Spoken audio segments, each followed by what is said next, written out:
Hello students, welcome to my YouTube channel maths idol. Myself doctor Kavita Gupta. बच्चों, ये मेरी probability and statistics की series चल रही है।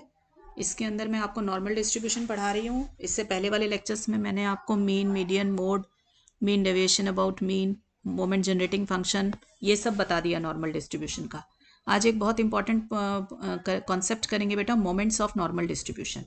तो देखो ये क्या होता है, चलो स्टार्ट करते हैं। देखो बेटा, मोमेंट्स ऑफ नॉर्मल डिस्ट्रीब्यूशन में याद रखना कि ऑड मोमेंट्स नॉर्मल डिस्ट्रीब्यूशन के जीरो होते हैं। मैं आपको प्रूफ भी करा देती हूँ। और इवन मोमेंट्स का एक इंपॉर्टेंट रिलेशनशिप होता है, वो प्रूफ करा दूंगी आज आपको। ठीक है, तो देखो बेटा, ऑड मोमेंट्स निकालना है। ऑड मोमेंट की रिप्रेजेंटेशन क्या होती है? 2n+1। तो मोमेंट्स के लिए मैं म्यू यूज करती हूँ, तो म्यू 2n+1 निकालना है। और मैं सेंट्रल मोमेंट्स निकाल रही हूँ। तो मोमेंट्स अबाउट मीन के लिए अबाउट के साथ जो कुछ भी होता है, मैंने बताया आपको पहले, मीन में से एक्स में से माइनस करो। तो मैं मोमेंट अबाउट मीन निकाल रही हूँ, तो मैं एक्स माइनस म्यू करूंगी। फिर मैं म्यू 2n+1 निकाल रही हूँ। तो जो मैं निकाल रही होती हूँ, जिस भी ऑर्डर का मोमेंट मैं निकालती हूँ, उसको पावर में रेस कर लेते हैं हम, 2n+1 आ जाता है। इसकी expected value is called moment. ऐसे ही फॉर्मूले लर्न करा रखे हैं बेटा, मैं दोबारा से बता रही हूँ। देखो इधर, मोमेंट अबाउट मीन निकालना है। ठीक है, तो अबाउट के साथ मीन लिखा है, तो एक्स में से पहले मीन माइनस कर लो। फिर अगर आपको आरएथ मोमेंट निकालना है, जो भी आपको मोमेंट निकालना है, वो पावर बेस कर लो इसकी। ठीक है, और फिर उसकी एक्सपेक्टेशन निकाल लो। तो ये मेरा म्यू आर का फॉर्मूला बन जाता है, आरएथ मोमेंट अबाउट मीन का फॉर्मूला है। ठीक है बेटा, तो मुझे निकालना है म्यू 2n+1, तो मैंने इसकी पावर आर की 2n+1 रेस कर दी। अब आप देखो बेटा, ये कैसे निकलेगा एक्सपेक्टेशन? -Infinity to infinity. अब ई के साथ जो कुछ भी लिखा है बेटा, वो ब्रैकेट के अंदर इंटीग्रेशन साइन के अंदर आ जाता है, साथ में f(x) dx आ जाता है आपके पास। क्लियर? तो अब ये बेटा मेरा किसके बराबर हो जाएगा? x minus mu 2n+1 1/√2 pi sigma. आप सबको पता है कि नॉर्मल डिस्ट्रीब्यूशन का जो मेरा f(x) होता है, वो कैसे लिखते हैं? यही वाली एक्सप्रेशन होती है, f(x) dx is 1/√2 pi sigma e minus 1/2 x minus mu by sigma whole square. ये अब आप बहुत बारी यूज कर चुके हो, तो आप फेमिलियर हो इस टर्म से। ठीक है, फिर आपको सबको पता है कि जितने भी मैंने प्रूफ्स कराए हैं आपको नॉर्मल डिस्ट्रीब्यूशन के, हमने हर बारी एक ही सब्सटीट्यूशन ली है, z = x minus mu by sigma. और ये किसके बराबर होती है? सिग्मा z इसके बराबर हो गया। तो ये आ गया। और लिमिट में आपको पता है कोई डिफरेंस नहीं आता, फिर भी हम निकाल लेते हैं। When z approaches to x approaches to infinity, तो z भी आपका इन्फिनिटी आ रहा है। और जब आप x को -इन्फिनिटी लेते हैं, तो z भी आपका -इन्फिनिटी आ जाता है। इन सब चीज़ों को बेटा ऊपर यूज करते हैं, तो मेरा ये आ रहा है म्यू 2n+1 किसके बराबर आ गया? -Infinity to infinity. ये देखो, x माइनस म्यू की जगह मैंने लिख दिया सिग्मा z, तो मेरी आ गई सिग्मा z की power 2n+1 1/√2 pi sigma e minus 1/2। x minus mu by sigma की जगह मैंने z लिख दिया, और dx की जगह पर हमने क्या लिख दिया? हमारे पास क्या आ जाएगा बेटा यहाँ से? ये देखो, dx है मेरा सिग्मा dz, तो सिग्मा dz लिख दिया। ठीक है, यहाँ से ये कैंसिल हो गया। क्लियर?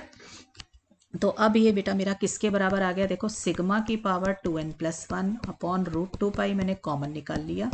अंदर मेरे पास क्या बच गया एक्सप्रेशन में? z 2n+1 e minus 1/2 z² dz। Clear? अब देखो बेटा, ये जो इंटीग्रेंड है, this integrand is an odd function of z। क्यों है? क्योंकि z की पावर ऑड है।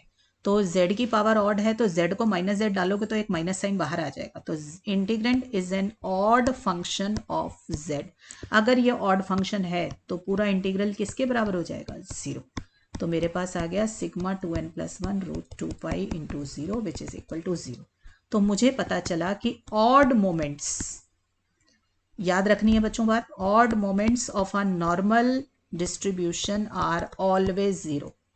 ठीक है, इसका मतलब मेरा μ3 μ5 μ7 इस टाइप के जितने भी मोमेंट्स निकलेंगे, वो सब मेरे 0 निकल कर आएंगे। ठीक है बच्चों, तो ये तो मुझे पता चल गया, mu 2n+1 is equal to 0 for all n। Clear? अब बात करते हैं इवन मोमेंट्स की। इवन मोमेंट्स में बेटा एक बहुत अच्छा रिलेशनशिप बन जाता है हमारे पास। तो इवन मोमेंट्स का हम अब कराती हूँ आपको काम। इवन की एक्सप्रेशन क्या होती है बेटा? 2n। आपको बताया मोमेंट अबाउट मीन, अबाउट है तो x में से मीन को माइनस कर दीजिए, अबाउट मीन है तो अब मीन माइनस कर देंगे। 2n ऑर्डर है, जिस ऑर्डर का मोमेंट आप निकालना चाहते हो उसको पावर में ले गए। इसकी एक्सपेक्टेशन।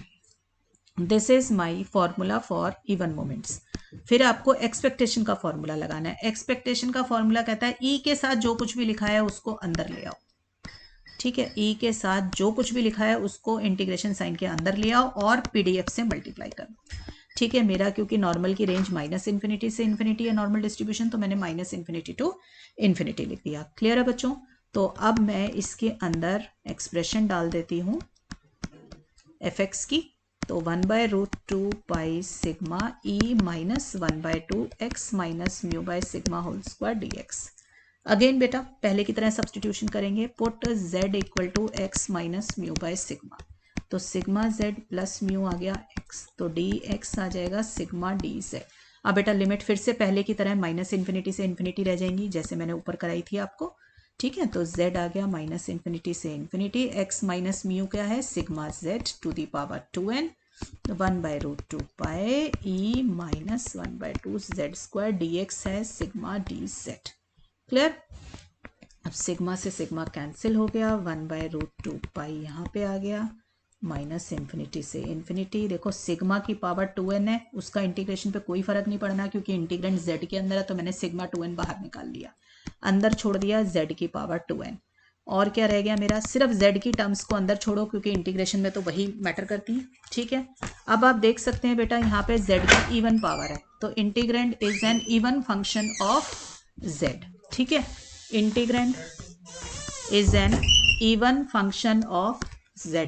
तो ये किसके बराबर हो जाएगा बेटा पूरा इंटीग्रेंट? अगर ये इवन फंक्शन है तो 2 times 0 to infinity z to the power 2n e -1/2 z square dz। Clear है बच्चों यहाँ तक? अब देखो बेटा आपको पता है कि जब भी ये इंटीग्रल बन जाता है तो हम हमेशा सब्सटीट्यूशन 1/2 z स्क्वायर को t लेते हैं। So this is equal to 2z dz equal to dt। ठीक है, तो dz क्या आ गया dt अपॉन z, तो dt upon 2t it's under root. ठीक है, अब देखो when z is 0 implies t is 0, when z is infinity implies t is infinity. ठीक है, तो ये ऊपर वाला इंटीग्रल किसके अंदर कन्वर्ट हो जाएगा बेटा? t 0 to infinity. ये देखो z2 भी है मेरे पास एक यहाँ पे।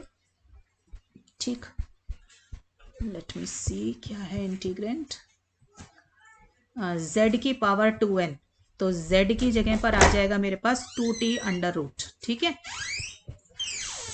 2t अंडर रूट इसकी power 2n e -1/2 z square को तो हमने t मान लिया था, और dz की जगह आ गया dt upon root 2t। Clear? ये आ गया बच्चों मेरे पास। एक बार दोबारा से देख लें जरा, z2 की पावर है। ठीक है, ठीक है बेटा, अब इसको सॉल्व करते हैं। देखो 2 की power 2 sigma 2n upon root 2 pi t 0 to infinity. अब देखो ये हो गया 2 की पावर हाफ इंटू 2n। ठीक है ना, और t की पावर हाफ इंटू 2n और e माइनस टी, और ये वाला 1/ इसको भी बाहर निकाल लेंगे। ठीक है, सारी पावर से इकट्ठी कर लो। देखो ये कट गया, तो 2 की पावर n आ गया, तो मेरा ये 2 की पावर n बाहर निकाला सिग्मा 2n, और एक √2 इंटू √2। देखो ये वाला √2 और ये वाला √2 2 बना देगा, जो ऊपर वाले 2 से कैंसिल हो जाएगा।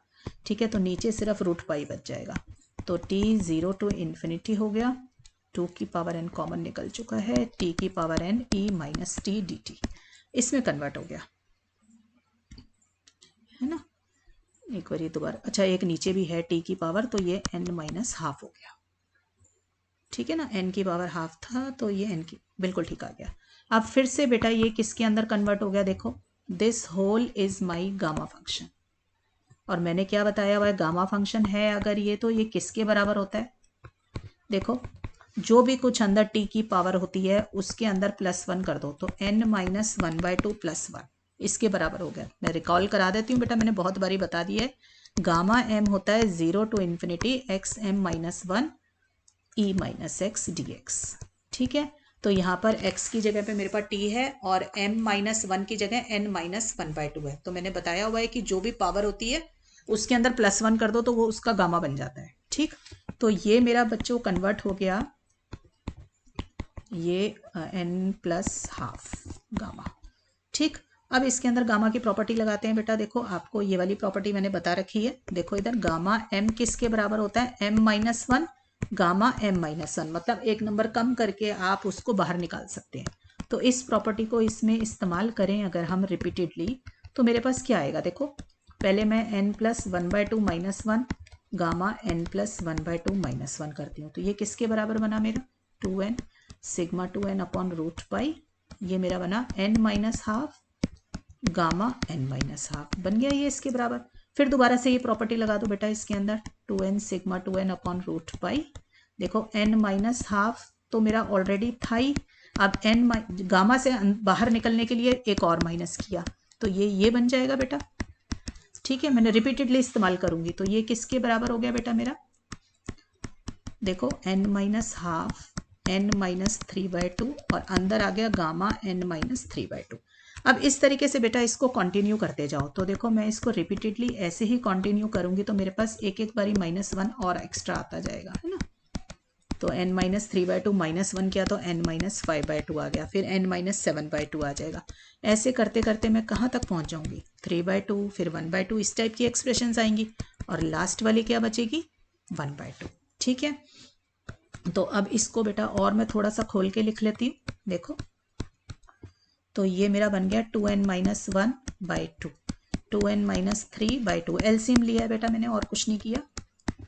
ठीक है, तो ये 3, 2, 1 और गामा हाफ की वैल्यू होती है रूट पाई, और नीचे मेरा ये ऐसे ही 2, 2 चलता जाएगा। अब ये कितने 2 आए होंगे नीचे, देखो 2 की पावर n आए होंगे, क्योंकि मैं 1 से शुरू होकर n तक पहुंची हुई है। ये देखो यहाँ पे 1 है और मेरे पास पहला एक्सप्रेशन वहाँ तक आया हुआ है n तक, तो मेरे पास ये कितने 2 आ गए होंगे, 2 की पावर n। ठीक है, और ऊपर मेरे पास क्या बन गया, इसको मैं रिवर्स करके लिख रही हूँ बेटा, 1, ये 2 नहीं होगा यहाँ पे, ऑड है ना, 1, 3, 5, 7 ऐसे करके ये कितने आ गए होंगे, 2n-1 तक, यही आया होगा। ठीक है, रूट पाई, क्लियर। अब देखो रूट पाई से रूट पाई कैंसिल, 2n से 2n कैंसिल, तो मेरे पास बचा सिग्मा 2n, और अंदर बच गई expression 1, 3, 5, 7 dash dash 2n-3 2n-1। ठीक है ना, इससे पहले वाली 2n-3 रही होगी, क्लियर। तो ये मेरा आंसर निकला बेटा इवन मोमेंट्स का μ2n का। अब देखो पर्टिकुलर वैल्यूज देनी शुरू करते हैं। अगर मैं n को 1 दे दूं तो मेरा μ2 क्या आ जाएगा बेटा, देखो n को 1 डाल दो, n को 1 डालोगे तो ये एक्सप्रेशन कहाँ खत्म होगी, देखो लास्ट वाले में डाला करो n को 1, तो 2 1 2 -1 1 आ गया, तो इसका मतलब 1 पे ही खत्म हो रहा था ये एक्सप्रेशन। तो मेरा μ2 आ गया सिग्मा स्क्वायर, जो कि आपको पता है μ2 वेरिएंस होता है और वेरिएंस मेरा सिग्मा स्क्वायर है, बिल्कुल परफेक्ट आंसर आया। अब आप डालो, ये देखो μ2n को मैं क्या कर रही हूँ, μ2n मेरा जो है बच्चों सिग्मा 2n, मैं इसको लिख देती हूँ μ2n को, ये यहाँ से उठा रही हूँ मैं, एक बार एक और चीज़ आपको प्रूफ करानी है इसलिए बोल रही हूँ कि यहाँ पे देखो मेरे पास जो एक्सप्रेशन आई थी उससे पहले ये वाली एक्सप्रेशन, इसको मैंने नाम दिया स्टार। ठीक है, तो मेरा μ2n क्या है, 2 to the power n sigma 2n upon root pi gamma n+1/2। तो मैं एक बार इसका इस्तेमाल करके आपको एक और प्रॉपर्टी प्रूफ कराना चाहती हूँ। देखो तो मेरा फ्रॉम स्टार नीचे लिख लेते हैं।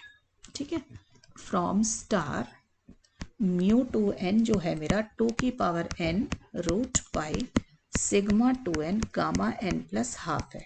ठीक है, अगर मैं 2n की जगह 2n-2 कर दूं, मतलब n को किससे रिप्लेस किया, n-1 से, रिप्लेस n बाय n-1, तो मेरे पास क्या आ जाएगा, n की जगह n-1 आ गया। ठीक है, तो ये बना सिग्मा 2n-2 हो जाएगा। मैंने ब्रैकेट बेटा खोल दिया साथ के साथ, n को n-1 से रिप्लेस किया। ठीक है बेटा, तो इसको थोड़ा खोल के लिख लें जरा, 2n-1 upon root pi sigma 2n-2 और n+1/2 आ गया।